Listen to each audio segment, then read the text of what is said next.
урбана мафија која го руинира крајбрежјето и градот. Автопат кој речиси неколку години никако да се доврши на релација Кичево-Охрид.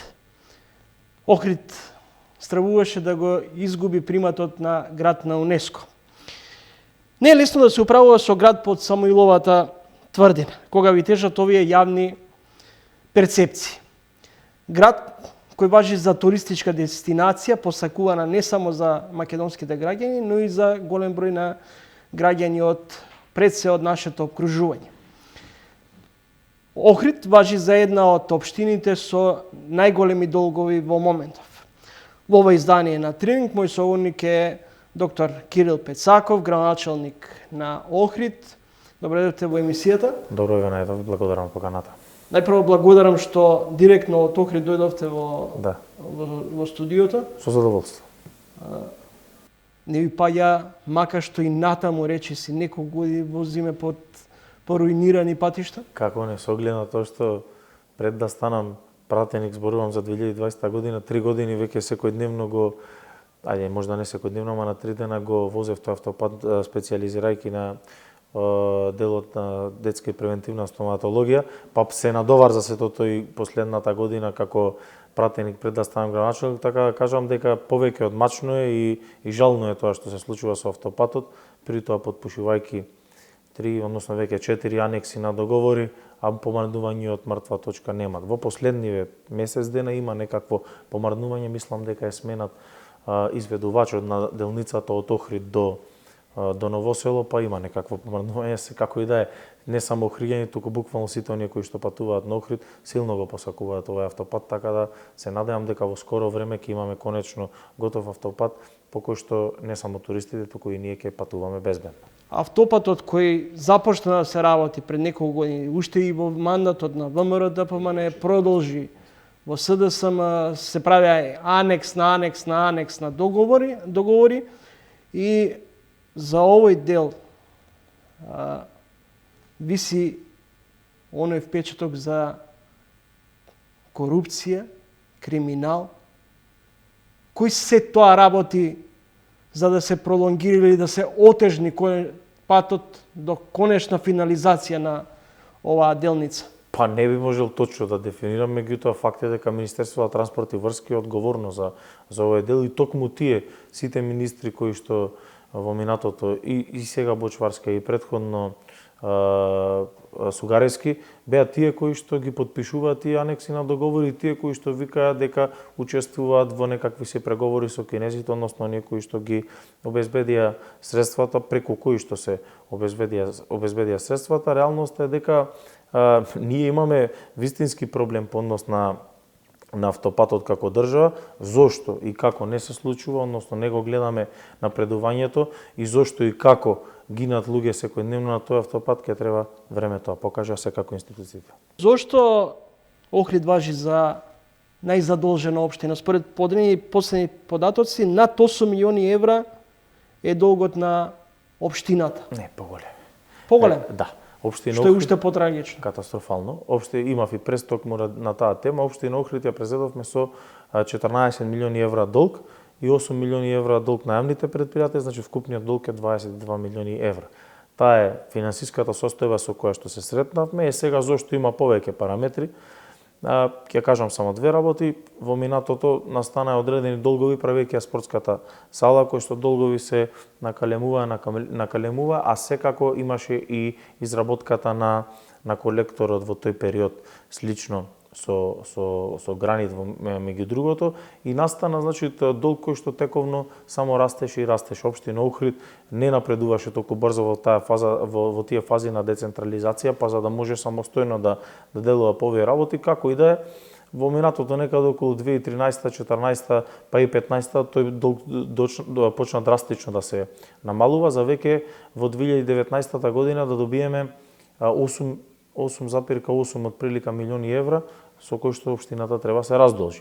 И ние, де факто, ако одеше по таа динамика, кога ја презедовме локалната самоуправа сега во ноември 2021 година, со тоа раздолжување се очекуваше да имаме околу 9,8 милиони евра долг. Дополнителен товар во овие услови е енергетската криза. А кризата со електричната енергија е од катастрофални размери по нас ако гледаме. И кога ќе вратам на назад, се сеќавам пред година дена од прилика, правевме протести во поголемите градови со движејќи се во колони на возила, каде што токму една од темите беше електричната енергија.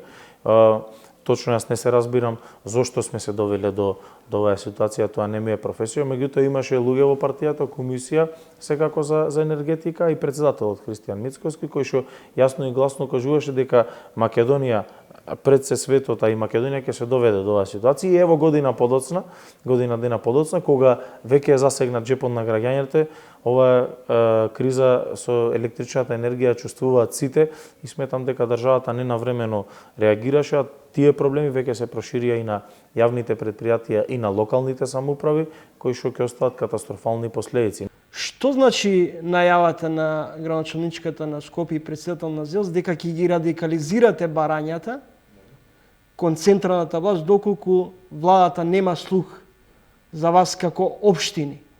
Реалноста е дека ние имавме состанок на кој што изнесовме, првично беше Зум, на кој што изнесовме побарувања, за кој што побарување и начин на кој што ние не бараме милост или не знам субвенции или како сакате кажете ги, туку напредувајќи во фазите низ децентрализација, нас како општини ни следи поголем повраток од ДДВ. Доволно е значи владата кога веќе не нашла начин и ја довела државата во енергетска криза, при тоа можела на некој начин да реагира, пред се мислам на периодот февруари, март и април ланската година, тогаш ние бараме токму овој дел, повратокот на ДДВ да е поголем да е процентот и така ние ќе можеме да ја пребродиме оваа енергетска криза, дека државата треба да остане глува на проблемите кои што ги има во сите општини. Воопшто не е битно која општина, каков градоначалник имат, од која политичка партија, на крај крајва проблемите се во општините, настанати се заради неажурност на владата по однос на она што требаше ни престои, односно она кое што сега огледаме,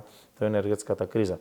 Што значи радикализирањето? Ако ние еднушка сме побарале, сме доставиле барање, па потоа била примена делегација, за која што сите понуди од наша страна кои што биле останале глуви и неми на таквите понуди. Сега третиот пат повторно имавме состанок, овој пат со присуство, физичко присуство, кај што побаравме итна седница на влада, на која што ќе не прими целиот управен одбор на ЗЕЛС, кај што ќе ги презентираме сите работи и нормално да најдеме заедничко решение.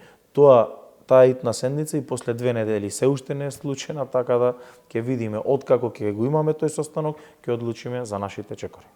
Постоеше опасност да го изгубите приматот на град на УНЕСКО, се урнаа дел од платформите, се упропастија дел од плажите, ви доаѓа нова сезона. Што ќе им понудите на туристите? Секако дека на Охрид како туристички центар му е потребно уредување на плажите. На кои места и колкаво и какво уредување на плажите ќе има, ќе одреди планот за управување со Охридското крајбрежје. И за да одат работите побрзо, ние побаравме од страна на Агенцијата за просторно планирање да ги добиеме порано опфатите и да знаеме дека новие 10, 15, 20 места ќе може да се уредуваат плажите и понатаму ние тоа урбанистички ја сработиме, да го вратиме нормално Министерството на транспорт и врски, да добиеме одобрение и понатаму да ги издадеме плажите за да можат да ги земат под договор одредени сопственици кои што понатаму. Господине Пецаков, до кога ќе толерирате беззаконието во Охрид, урбаната мафија? Би рекол дека беззаконието горе-долу заврши со планот за управување на Охрид, донесен и поддржан од страна на Министерството за животна средина, култура, транспорт и врски, владата на Република Македонија и секако Советот на општина Охрид, кој што горе-долу ги уредува правилата на градба, буквално на целата територија на општина Охрид. Но очигледно имате некаков притаен договор меѓу ВМРО, ДПМН, ДУ и СДСМ, одредени личности да ги заштитите или да им гледате, да им прогледувате низ прсти. Тоа е примерот или случајот со Охридскиот советник од редовите на ДУИ? Добро, ако може да ме објасните зошто мислите спрега меѓу ВМРО-ДПМНЕ не са да сам и ДУИ? Па не знам, Во која демантирајте ме. Зошто го толерирате вашиот советник, односно Охридскиот советник не ви усин? Што се случило овие 3,5 месеци, 4, јас ќе ви одговорам ништо. Така да не би можел да ви одговорам. А зошто е толериран?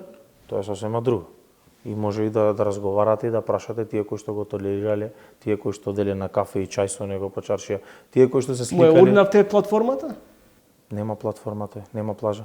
Мислите на објектот во центарот на градот? Тој нема платформа, имаше пицерија во центарот на градот, ако мислите на тоа. Таа беше регистрирана како дивоградба, ама за старото градско подрачје, откако ќе се стави жолта лента и да не се стави жолта лента, надлежно е Министерството за транспорт и врски, не е општината Охрид. Тие очигледно во тој период го дозволиле тоа и затоа таму имаме објект сега каков што имаме. Надлежностите во моментот били од Министерството за транспорт и врски. Така да, од денешен аспект, правилата на градење, само да довршам, се сосема јасни и она кое што во минатото, ево, не само за вакви толеранции кои што ги кажавте, а произлегувале од некакви си политички договори или би рекол коалициони договори пред да се одржат било какви избори, пред се мислам на локалните избори, ако порано, пример, во централното градско подрачје, па и секаде било до 70% искористеност на парцела и спратност која што во моментот деталниот урбанистички план врз основа кој што е донесен од претходно кажувал дека може да се градат одредена спратност. Сега спратноста е ограничена на П+3 во централното градско подрачје, П+5 настрана од централното градско подрачје и искористеноста на парцелата е намалена од 70 на 50. Така да веќе во последна година и пол тоа добива прецизни параметри како и на каде треба да се движи урбанизмот во градот, секако една друга работа која што е многу поразлична од секој град. На покрај општината Охрид потребно за да стигнеш до едно одобрение за градба, без разлика дали е зграда, куќе или каков објект да имате во план да градите, имате потреба од добивање на дозвола од Завод и музеј и Управата за заштита и културно наследство, Министерството за транспорт и врски, животна средина и понајново, исто така во последна година и пол, скоро 2, тоа е Комисијата за УНЕСКО, која што Комисија за УНЕСКО ги прегледува сите буквално проекти и носење на урбанистички планови и на крај го има како и сите овостанати институции и таа го има својот збор. Со тоа што морам да напомнам дека во Комисијата за УНЕСКО од не сум сигурен, околу 15 члена се, само еден член има вработан од општина Охрид, другите се или од Скопје, од невладини, од Завод и музеј имате еден представник, Национален парк Галичиста. Така да горе долу сите овие работи врз основа на механизмите кои што се воведени, би рекол дека тој хаос кој што со години се генерираше на територија на општина Охрид, дефинитивно можам да го наречам хаос, веќе сега е ставен во една рамка и се функционира по точни и прецизни правила. Би рекол дека не мора веќе генерално да се грижиме по однос на тие работи поврзани со урбаната мафија, дивење и како и да е. Пред речиси секоја летна сезона се наметнува прашањето околу колекторот на Охридското езеро. Ќе го реконструирате или ќе го рехабилитирате таков каков што е? Колекторот, веќе ви кажав, е јавно предпријатие државно, за кое што имавме ветување дека од страна на Заев дека до март 2019 година ќе биде реконструирани во целосна функција. Меѓутоа, тоа не само што не се случи, некои ситни поправки беа направени, како и да е делот кој што ја има покриено дел од територијата на Охридското езеро, односно населбите околу Охридското езеро е генерално функционален, а за останатиот веќе изготвуваме проекти заедно со стручни лица кои што ќе понатаму ќе бидат апликабилни дали за европски фондови, дали за финансирање од страна на општини или можеби од државата, зависи како е возможно. Мислам на прочистителни станици кои што долго време и канализации кои што долго време се разговараат за места како што се Тарпеца, Љубаништа, Горно и Долно Лакочереј и така натаму. Така да тоа е во почетна фаза, ќе создаваме архива на проекти кои што ќе во даден момент ќе бидат апликабилни и ќе можеме да добијаме средства за да го завршиме и тој проблем и генерално да го заокружиме Охридското езеро со колектор. Охрид ќе има летна сезона со полн капацитет? ова лето веќе Плажите ќе бидат подготвени? Не можам за плажите одговорам, тоа е она през како започнав, ги чекаме офатите од Агенцијата за просторно планирање, не излегуваат во пресец за сега. Не знам тоа дали е намерно или случајно. Најлесно кај вас политичарите кои извршувате високи функции да си ја префрлате топката едни кон други. Па не ја префрлам топката, не е моја надлежност.